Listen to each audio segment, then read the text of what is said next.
스페인 중부의 작은 시골 마을 라모라.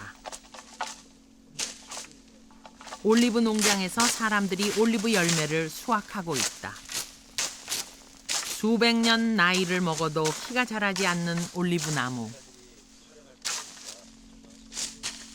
쓸만한 열매를 수확하려면 적어도 20년은 기다려야 한다는 늦깎이 나무다. 올리브 나무는 늙어서 나무의 본체 부분이 없어지고 나서도 새로운 가지가 계속 자라나는데 이 때문에 사람들은 올리브 나무가 영원히 죽지 않는다는 믿음을 가지고 있다.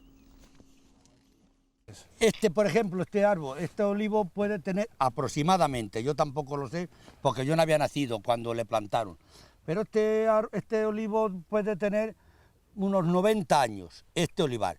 Los hay hasta de 300 años, los hay que tienen 3 siglos. Y otra duda que tenemos, o sea, que si la olivares nunca mueren. Normalmente no, normalmente no. 기껏해야 100년 정도의 수명을 가진 인간이 이처럼 긴 생명력을 가진 올리브 나무의 수명을 가늠한다는 것은 애당초 불가능한 일이었는지도 모른다. 올리브는 열매를 일일이 수작업으로 수확해야 하는 손이 많이 가는 작물이다. Es que hay que mecanizarse porque ya no hay personas en el campo. En el campo no hay personas para trabajar, ya quedamos pocos y ya mayores. Entonces, gracias que vienen de migrantes, mucho Rumanía, mucho marroquí. 비옥한 토양 대신 흙과 돌이 섞여 있는 메마른 땅에서만 자라는 올리브 나무. 이 일대에서는 한겨울인 12월부터 2월까지 석 달간 올리브 열매를 수확한다. Nosotros 4 personas, entre los 4 este año cae mucha. Llevamos 1800, 1900 hasta 2000 kilos. Otros días menos, 1500, ¿sabes? En función de la... 잘 익은 올리브 열매는 검은색에 가까운 짙은 보라색을 띈다. 얇은 껍질을 벗겨내면 드러나는 올리브 열매의 우윳빛 속살. Mira, esto da aceite de primera calidad. 신선한 올리브 열매 몇 알을 손에 쥐고 짜내자 밝은 보라색의 육즙이 흘러나온다. 최고 등급의 올리브 오일은 수확한 지 24시간 이내에 올리브 열매를 압착해서 만들어진다. 신선도를 유지하고 올리브 기름이 산화되는 것을 방지하기 위해서다. 올리브 열매의 육즙에서 수분을 완전히 분리하고 나면 순수한 올리브 오일만이 남게 된다. 최고 등급으로 분류되는 이른바 엑스트라 버진 올리브 오일이다.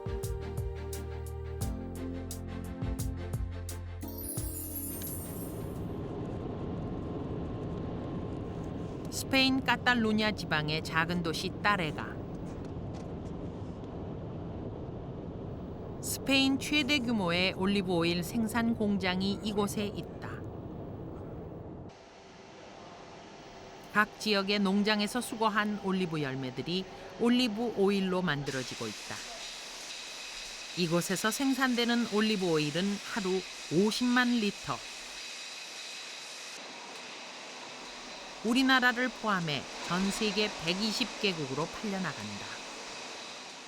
Y en otros países, no solo Estados Unidos, también Canadá, esto se ha extendido después a Australia, al centro Europa, que tampoco tenían cultura de aceite de oliva, Japón, Corea entre ellos, en los cuales se han hecho eco de estos estudios y la población empieza a consumir aceite de oliva. Al principio, 미국에서는 한 해 4억 5천만 달러어치의 올리브 오일이 판매된다.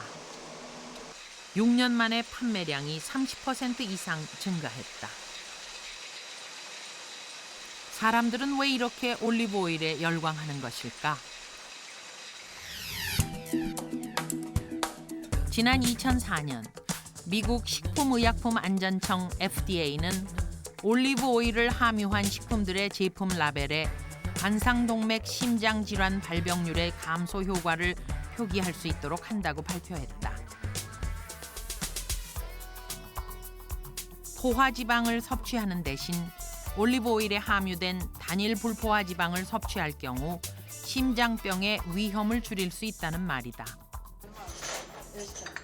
엄격한 식품 안전 기준을 적용하기로 유명한 FDA가 약품도 아닌 식품의 의학적 효능을 인정한 것은 상당히 이례적인 일이다.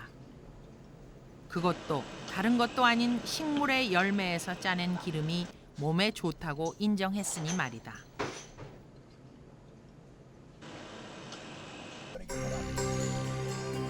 올리브 나무는 지난 수천 년 동안 지중해 장수 마을의 건강 비법으로 알려져 왔다.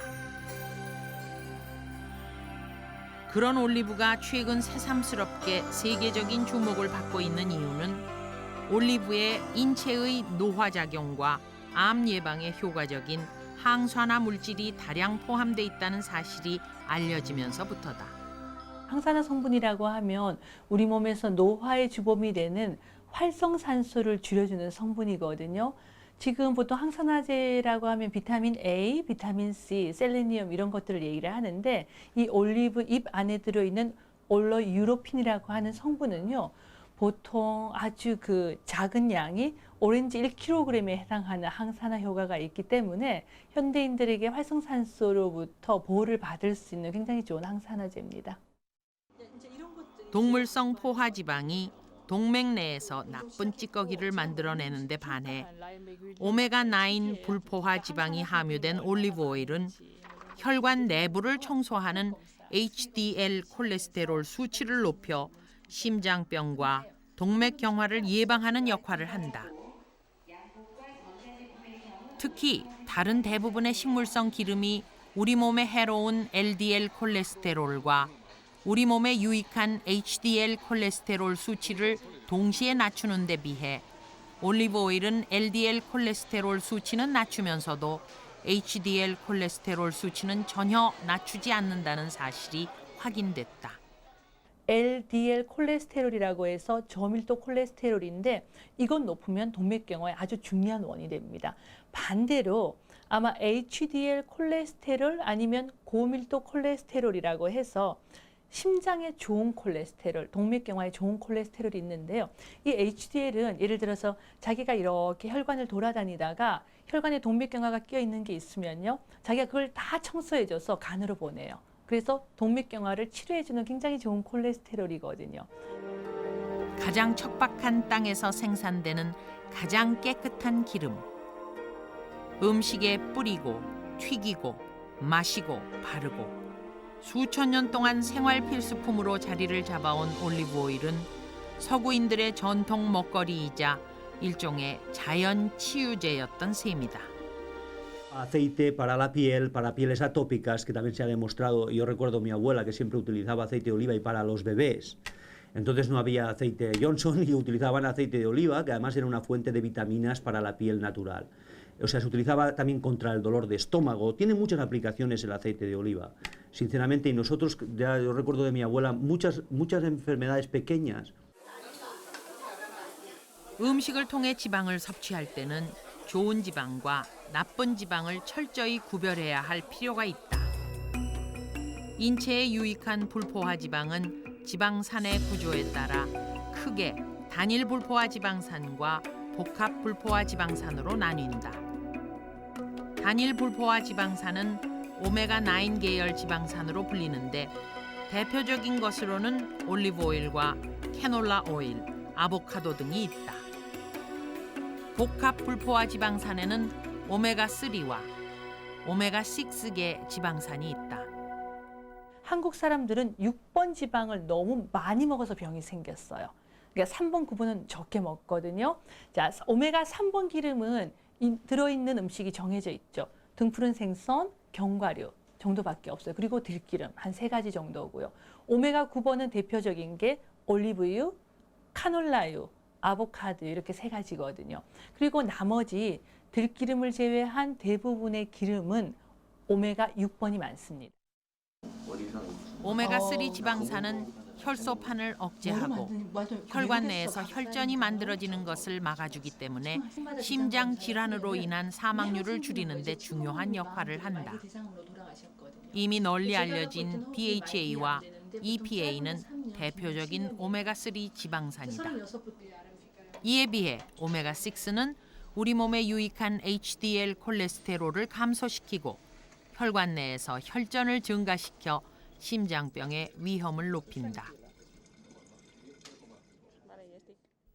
육류와 유제품에 함유된 지방 성분과 콩기름, 옥수수기름, 해바라기 씨 기름 등이 모두 여기에 해당한다. 인체에 나쁜 영향을 미치는 지방에는 대부분의 포화지방류가 포함된다. 포화지방은 동물성 음식과 유제품, 팜유, 코코넛유 등에 많이 함유돼 있다. 이런 음식들은 나쁜 콜레스테롤로 불리는 LDL 콜레스테롤의 수치를 높이고 혈관 내에 노폐물이 쌓이게 해 동맥을 막히게 하는 결과를 초래한다. 트랜스 지방은 나쁜 지방 중에서도 최악의 지방으로 분류된다. 나쁜 콜레스테롤인 LDL 콜레스테롤의 수치를 증가시킬 뿐 아니라 동시에 좋은 콜레스테롤인 HDL 콜레스테롤의 수치를 낮추기 때문이다. 트랜스 지방은 마가린의 주요 성분으로 알려져 있다. 마가린은 원래 버터에 포함된 포화지방의 위험을 극복하기 위해 개발된 것이었는데 마가린 속에 인체에 치명적인 트랜스 지방이 함유돼 있다는 사실이 뒤늦게 밝혀진 것이다. 트랜스 지방은 쉽게 말해서 자연 상태에 있는 기름은 액체인데 액체 그대로 곱게 먹으면 되는데 사람들이 좀 편리하게 먹으려고 고체화시켜서 마가린을 만들어서 빵에도 발라 먹고 또 과자나 쿠키에 넣어서 먹으면서 구조가 바뀌는 기름이거든요. 그 구조가 바뀐 기름이 우리 몸에 들어오면 무조건 동맥경화를 일으켜요.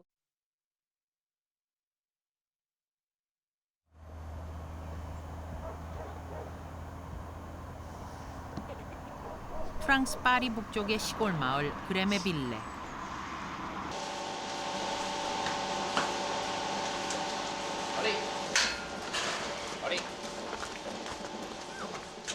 이른 새벽부터 신선한 우유를 짜느라 분주한 이곳.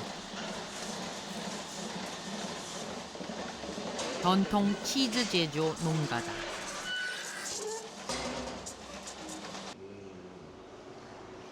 이 지방에서 3대째 전통 치즈를 만들어 오고 있는 안셀무 보두앙 씨.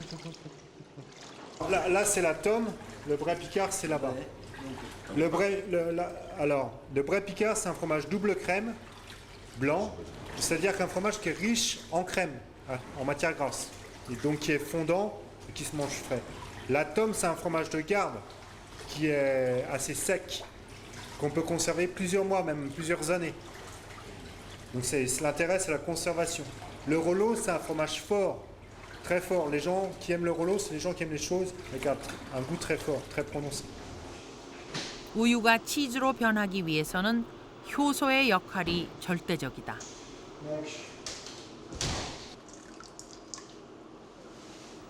발효의 마술이 시작되는 순간이다. On a mis donc des ferments lactiques, c'est les microbes qui vont coloniser le lait et l'acidifier, ce qui va empêcher la croissance d'autres microbes. Et j'ai mis de la présure. La présure, ça va faire cailler le lait, le gélifier, de manière à ce qu'il devienne solide. 젤리 형태가 된 우유는 단백질이 엉기는 것을 방지하기 위해 잘 저어준 뒤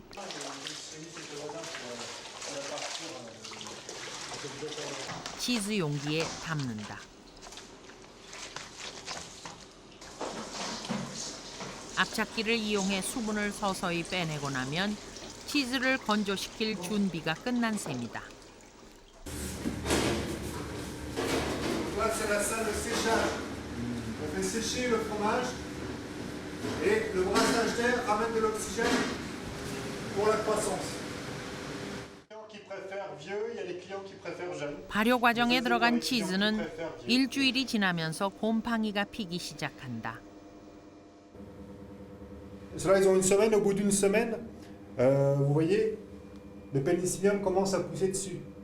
Donc, il commence à avoir une croûte blanche. Là, on commence à les vendre et les 3/4 sont vendus à cet âge-là. Après, le reste va en affinage. Et donc, j'ai aussi des clients qui prennent en affinage. 하얀 곰팡이는 시간이 지나면서 점차 검은색으로 짙어진다. 본격적인 발효가 시작되는 것이다.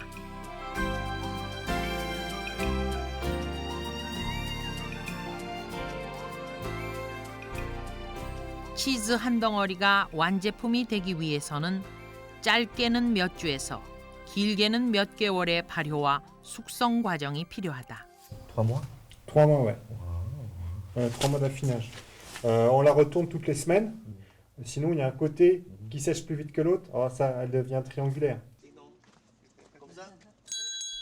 우유나 양의 젖에 효소를 가미해 발효시킨 치즈는 하나의 음식을 넘어서 유럽 대륙의 문화를 지배하고 있는 서양의 대표적인 슬로우 푸드다. Fromage blanc. 종류만도 수천 가지.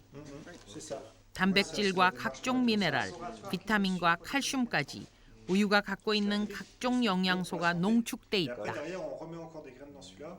우유와는 달리 발효 과정을 거치기 때문에 체내에서 쉽게 소화 흡수된다는 점도 치즈만의 특징이다. 이처럼 영양학적 측면에서 손색이 없는 완전 식품임에도 불구하고 Le Bray Picard. 치즈는 동물성 포화지방이라는 태생적인 혈함을 안고 있다. Il vaut mieux manger les fromages qui sont les moins gras. Et puis, il ne faut pas avoir un régime où essentiellement fromage. Il y a des gens qui mangent tous les jours 200 ou 300 grammes de fromage. C'est clairement un risque pour eux, un risque cardiovasculaire. 이 때문에 요즘 프랑스에서는 동물성 포화지방인 치즈에 불포화지방산인 오메가3 성분을 첨가하는 게 유행이다. 동물성 포화지방이 심장병의 발병 위험을 높이는 데 비해 오메가3는 혈관 내에서 혈전 생성을 억제해 심장 질환을 예방하는 효과가 있기 때문이다.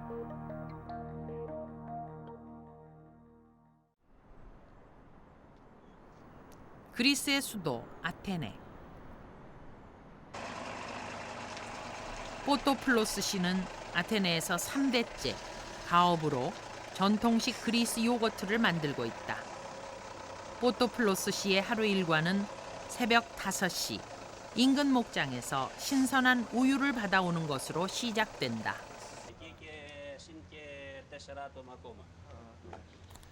할아버지 때 문을 연 이 조그만 요거트 공장의 나이가 어느새 73살이 됐다. 아테네 시내에만 이 같은 요거트 공장이 200여 개에 이른다고 한다. Αυτό θα βράσει τώρα το γάλα, θα το βγάλω στους 85, 87, 90 βαθμούς όπου θέλουμε εμείς, δεν μας πειράζει. Μετά, αυτό εντωμεταξύ για να γίνει γιαούρτι πρέπει να περάσει τους 82 βαθμούς. Από 82 βαθμούς και κάτω δεν πίζει γιαούρτι. 그리스 요거트는 우유에 유산균을 접종, 발효시켜 응고시킨 것으로 소나 염소, 양의 젖을 원료로 쓰는데 그 새콤한 맛과 상큼한 향기가 특징이다. 아무것도 첨가하지 않은 신선한 우유를 살균 과정을 거쳐 45도의 온도에서 발효시키는 것이 그리스 요거트 제조의 핵심이다. 대부분의 그리스 사람들은 매일 요거트를 먹는다. 보통 오후 시간이나 잠자리에 들기 전에 먹는 편인데 그리스인들이 언제부터 요거트를 먹기 시작했는지 그 유래를 되짚어 보려면 기원 전으로 거슬러 올라가야 한다. Κάθε μέρα. Δηλαδή, γιαούρτι τρώγεται παράδειγμα το βράδυ, πριν για ύπνο, δηλαδή μόλις φάει άνθρωπος τρώει και γιαούρτα πάνω και πάει για ύπνο μετά. 요거트는 예로부터 소화를 돕고 장의 기능을 강화하는 효과가 탁월한 것으로 알려져 있다. 특히 그리스 전통 방식으로 만들어지는 요거트는 면역 체계와 뼈 조직을 강화하고 항암 효과가 있는 것으로 알려지면서 김치, 올리브 오일 등과 함께 세계 5대 건강식품으로 주목을 받고 있다. Σπίτι, το πας θερμοκρασία και το τυλίγεις με κουβέρτες. Τώρα το βάζεις λίγο κουζίνα, ηλεκτρική. Άμα θες να φτιάξεις ένα γιαούρτι, ας πούμε. Φτιάξεις ένα γιαούρτι, το βάζεις μέσα εκεί και το βάζεις γύρω στους 50-48 βαθμούς εκεί. Για 2,5 ώρες και εκεί πάλι. Μόλις γίνει, βγάζεις από την κουζίνα έξω. Κατάλαβες, πιο ψυγείο, μετά από μια ώρα, μια μισή. 요거트와 치즈는 서양 식단에서는 보기 드문 발효 음식이다. 특히 요거트를 만드는 데 사용되는 유산균은 인체와 밀접한 관계를 갖고 있는 미생물이다. 태아가 어머니의 자궁 속에서 처음 접하는 미생물이 바로 유산균이기 때문이다.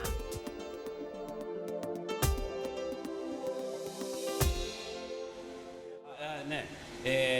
Αυτό το φρέσκο γιαούρτι που δεν έχει μέσα συντηρητικά που βάζουν μεγάλες βιομηχανίες και τέτοια, αυτό κρατάει 7, 8, 10 μέρες αναλόγως στη ψήξη ψυγείου.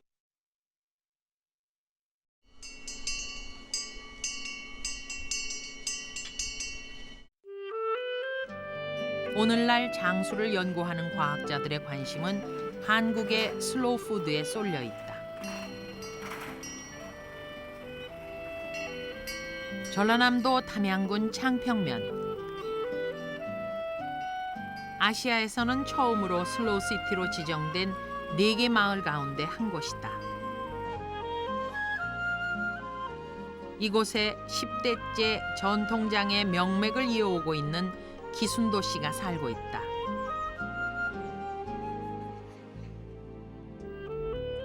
집 앞마당을 가득 메운 커다란 옹기 그릇들. 옹기 속에는 수백 년을 이어온 전통 방식 그대로 만들어진 된장과 고추장이 살아 숨을 쉬고 있다. 다 맛보시면 느끼시죠. 이 저희 된장을 맛을 보시면 고향의 맛이다 소리를 많이 하시고요. 깊은 맛이 나고 이런 여러 가지 곰팡이가 피어서 어우러져서 그 전통의 그 맛이 난다고들 하세요. 전통 방식으로 만들어지는 된장은 콩으로 빚은 메주를 발효시켜 만든다. 메주를 빚는 시기는 보통 11월과 12월 사이. 목침만한 크기로 빚은 메주를 2, 3일 정도 말린 뒤 볏짚을 깔고 따뜻한 곳에서 발효시킨다.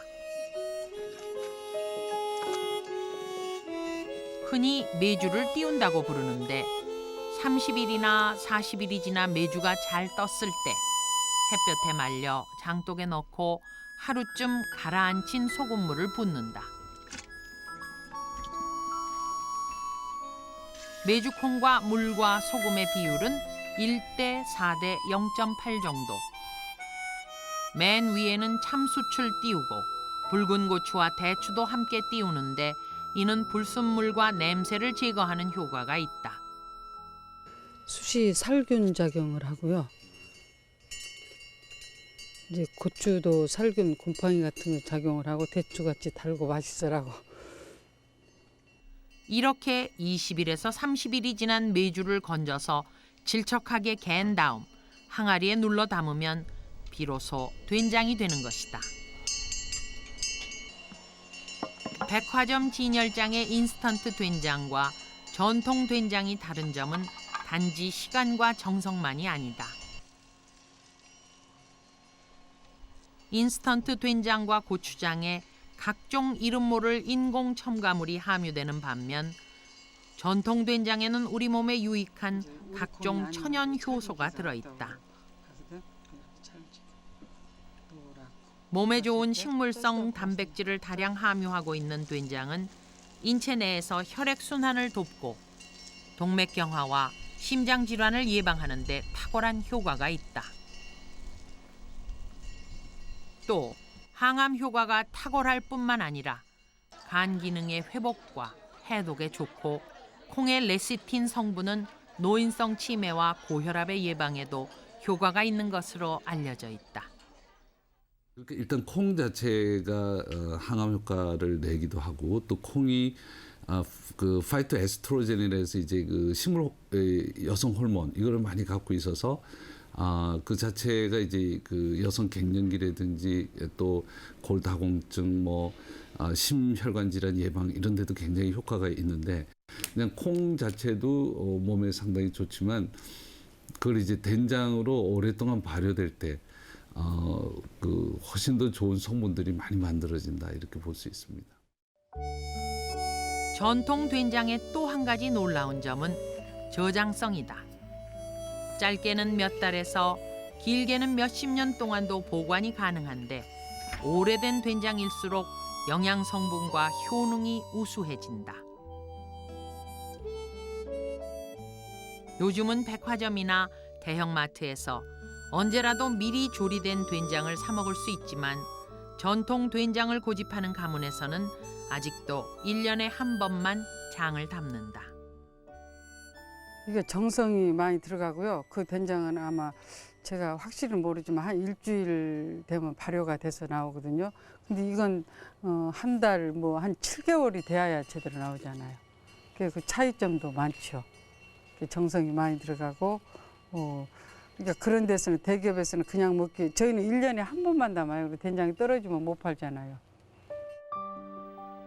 2000년을 이어온 한국식 발효과학의 마술.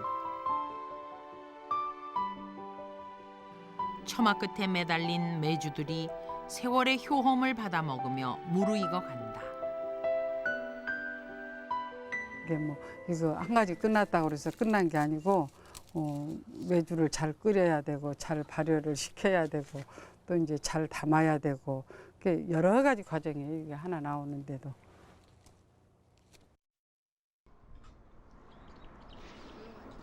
김치는 더 이상 설명이 필요 없는 한국의 대표적인 슬로우 푸드다. 김치의 탁월한 항암 효과와 항균 작용은 의학계의 주요 연구 대상이기도 하다. 김치는 절인 배추나 무에 고춧가루와 마늘, 생강, 파 등의 여러 가지 양념들을 혼합해 저온에서 발효시킨 식품이다. 김치의 주 재료인 채소의 식이섬유는 대장암을 예방해주고 마늘은 위암을 예방해준다. 특히 마늘의 항암 효과는 여러 차례에 걸친 동물 실험을 통해 이미 서양 의학계에서도 그 과학성을 인정받고 있다. 마늘이 사실 그 항암 식품 중에서 가장 이제 좋은 음식이다 이렇게 알려질 정도의 그 식품인데 우리가 마늘을 그냥 먹기는 어려운데 그 김치에 우리가 항상 이렇게 그 양념으로 먹기 때문에 우리는 마늘을 항상 먹을 수 있다는 그런 점에서 유리하고 뿐만 아니라 김치의 베타카로틴 성분은 폐암을 예방하고 고추의 캡사이신 성분은 엔돌핀과 같은 호르몬의 분비를 촉진시켜 니코틴을 제거하는 효과가 있는 것으로 알려져 있다. 김치가 익는 동안 젓갈 속의 단백질은 아미노산으로 분해되고 채소에 함유돼 있는 다양한 무기질과 섬유소는 변비와 장염을 예방해준다. 김치가 발효되면서 생기는 유산균은 인체에 유해한 병원균의 증식을 막는 동시에 혈액의 산성화로 일어나는 산중독증을 예방해주는 알칼리성 식품의 훌륭한 공급원이 되는 것이다. 김치의 재료가 십자가 채소가 이제 중심이 되고요.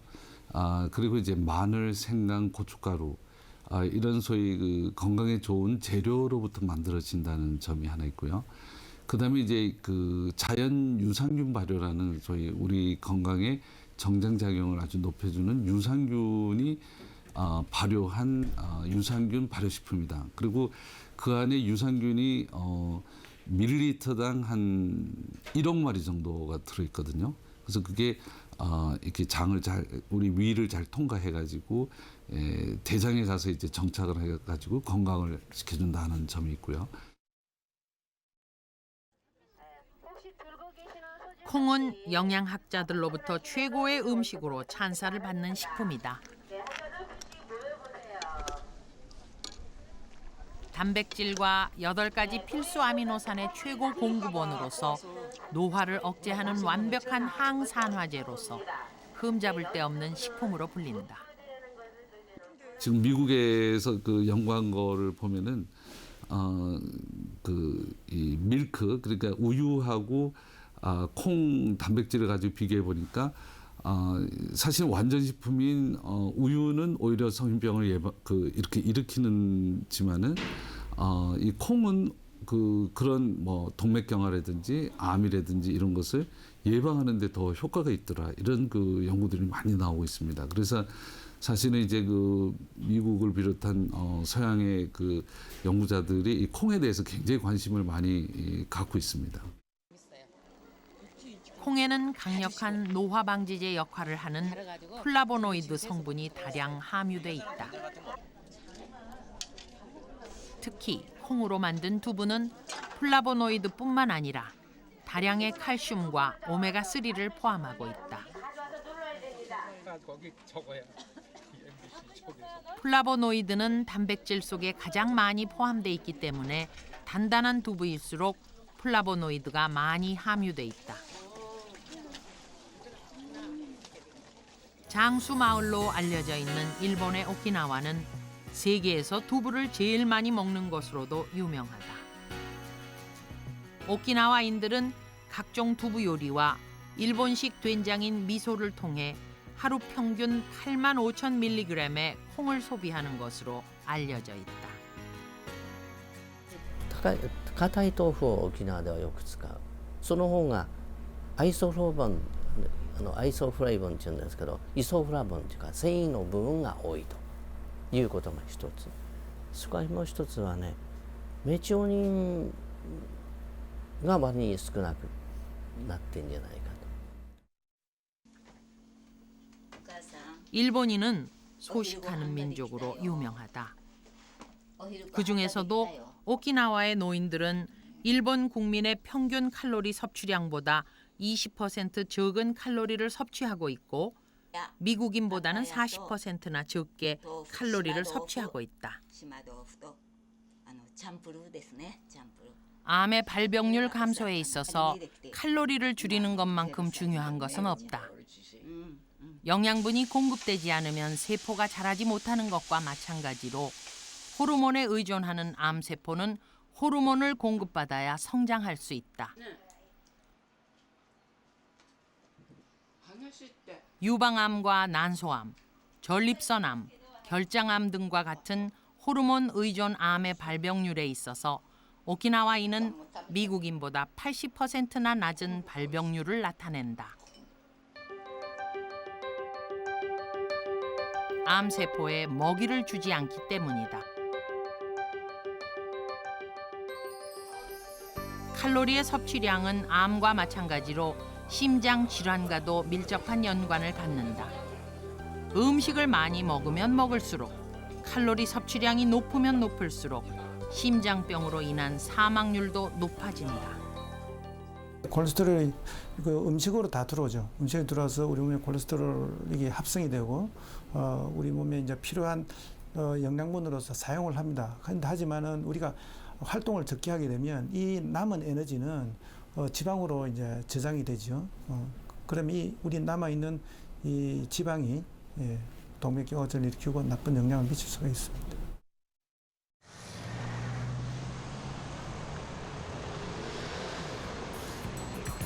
파리 시내 한복판, 샹젤리제.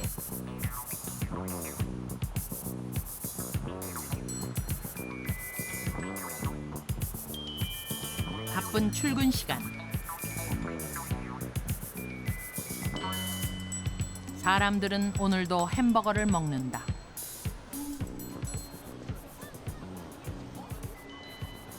아이와 가족들과 함께 패스트푸드점에서,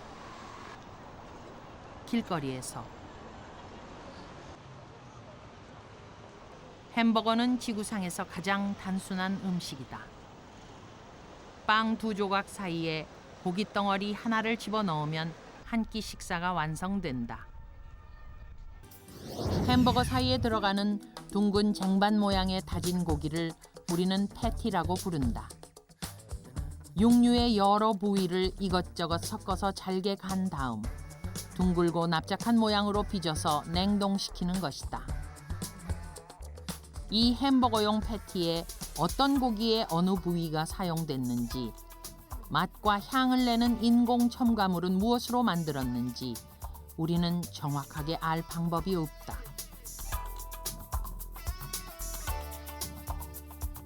학계에서는 햄버거용 패티의 배합 성분은 그만두고라도 최소한 어떤 인공 첨가물이 들어갔는지는 밝혀야 한다고 주장한다. 우리가 우수한 재료와 한계를 갖고 있음에도 불구하고 아까 우리가 잘못 정책을 제어서 모든 그 식재료가 되는 농수산물의 재료가 전부 다 지금 이제 가공 처리하거나 속성 재배, 청약 촉진 재료를 통해 가지고 재배되는 이런 것도 우리가 먹다 보니까 지금 그중에 대표적인 것도 햄버거도 그렇다고 저는 봅니다. 합성 보존료와 식용색소로 대표되는 인공 첨가물들은 우리 몸의 신진대사를 교란시키고 심지어 암을 유발할 수도 있다. 굳이 햄버거가 아니라도 패스트푸드는 이미 우리 일상 속에 깊숙이 침투해 있다. 집을 나서면 언제라도 입맛대로 패스트푸드를 골라 먹을 수 있는 24시간 편의점이 늘어서 있고 전화 한 통이면 30분 내에 피자가 배달된다.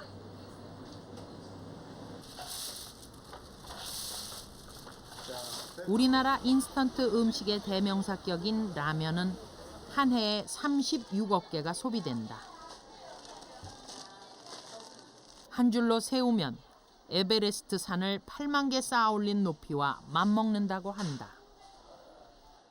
제때에 제철 음식을 먹자. 제대로 된 음식을 느리게 숙성된 재료를 제때 먹자 이겁니다. 이게 슬로푸드예요.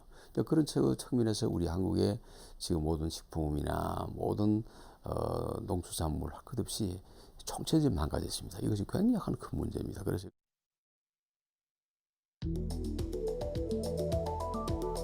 GMO, 이른바 유전자 조작 식품은 현대인에게 새로운 위협으로 다가오고 있다. 유전자 조작 식품은 어떤 측면에서는 패스트푸드보다 훨씬 더 위협적이다.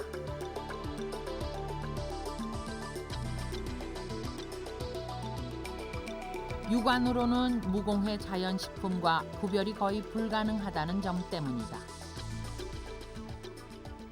지금까지 우리가 동네 슈퍼마켓에서 사다 먹었던 멀쩡한 두부가 사실은 유전자 조작 콩으로 만들어졌다는 충격적인 사실을 알게 된 것은 불과 얼마 전의 일이다. 하나의 생명체에서 그 유전자를 뽑아내서요.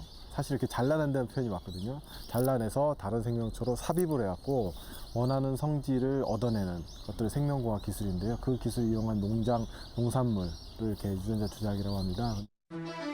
현재 우리나라에 수입되는 콩과 옥수수의 90%는 미국에서 수입되고 있고 미국에서 재배되는 작물의 70%는 유전자 조작을 통해 재배되고 있다. 유전자 조작 식품은 유전 공학 기술을 이용해 한 종의 특정 유전자를 다른 종에 인위적으로 삽입해 만들어낸 것을 말한다. 예를 들면 추위에 견디는 토마토를 만들기 위해 넙치의 유전자를 토마토에 삽입하거나 해안 매립지에서 벼를 재배하기 위해 염분에 잘 견디는 전혀 다른 형질의 종을 벼에 이식하는 방법이다. 지금까지 지구상에 존재하지 않던 새로운 종이 출현한 것이다. 예를 들어 유전자 조작 감자를 먹은 그 푸스타이 박사라고 영국에서 했었던 그 유전자 조작 감자를 먹였을 때 신경계통이 줄어들고 그다음에 면역계통이 그 영향을 받고 신장이라든지 장기가 축소되는 이런 아주 극단적인 결과들이 나왔었거든요. 이 연구 결과들을 차후에 독립과학자들이라고 해서 어떤 정부나 기업으로부터 돈을 받지 않는 사람들이 검증했을 땐 충분히 개연성이 있는 연구다라고 했지만 그 당시 비판을 하던 연구자들, 그러니까 개발회사에서 어떤 얘기를 했냐면 이것이 감자만 먹어서 그런 건지 아니면 GMO 때문인 건지 알 수가 없다. 갖가지 심각한 부작용들이 우려되고 있다. 유전자 조작을 통해 한 종의 생물체에 다른 종의 단백질이 들어오면 새롭게 들어온 단백질은 생물체 내에서 독소 성분으로 변할 수 있다. 유전자 조작 식품 속의 항생제 내성 유전자가 인체 내에서 항생제에 대한 내성을 증가시킬 수도 있고 세포 감염을 통해 새로운 질병을 일으킬 가능성도 있다.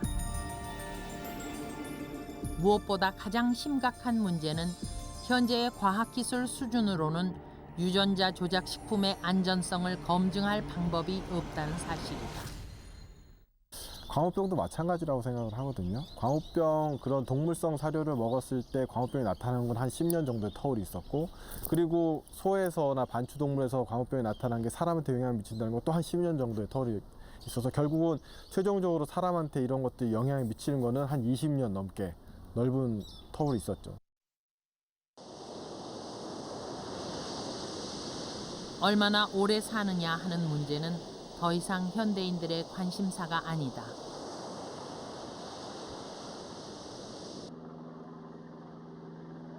(21세기를) 살아가는 현대인들의 관심은 사는 동안 얼마나 건강하고 젊게 사느냐는 것이다. Obviously, it's about quality of life. You want to be healthy aging is the number one thing I think people can do is stay healthy, and you can do that. Yeah, the younger you start, the better. Once you've lost your health, it's hard to get it back. So it's more about prevention. 산업화라는 미명 아래 현대인은 어느새 속도의 노예가 되었다. 빠른 생활 패턴과 패스트푸드를 강요하는 이른바 패스트 라이프는 지난 수천 년 동안 우리 사회의 건강을 지탱해온 전통 생활 습관을 무너뜨리고 이제는 인간의 의식 세계마저 지배하려 위협하고 있다.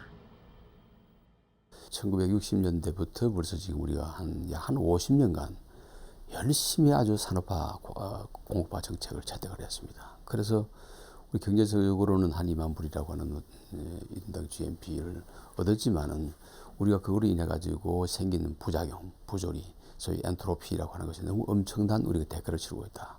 그래서 그러나 이것은 우리가 생명과 자손들의 후손 유산하고 관계되기 때문에 어떤 희생이 치르고 오래 걸리더라도 해야 될 가치가 있다.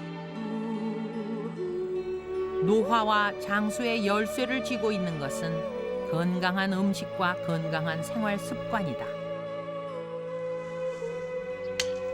오염되지 않은 밥상, 조작되지 않은 먹거리. 건강을 지키는 것은 건강한 먹거리를 지키는 것과 다르지 않다. 슬로우푸드는 인간의 건강 수명을 연장하는 생명의 양식이다.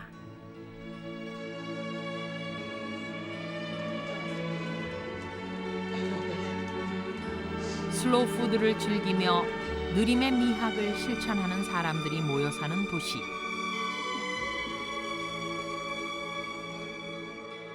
물질 만능의 시대를 살아가는 현대인들에게 슬로우시티는 자신의 생명과 인류의 미래를 보장할 마지막 남은 희망이다.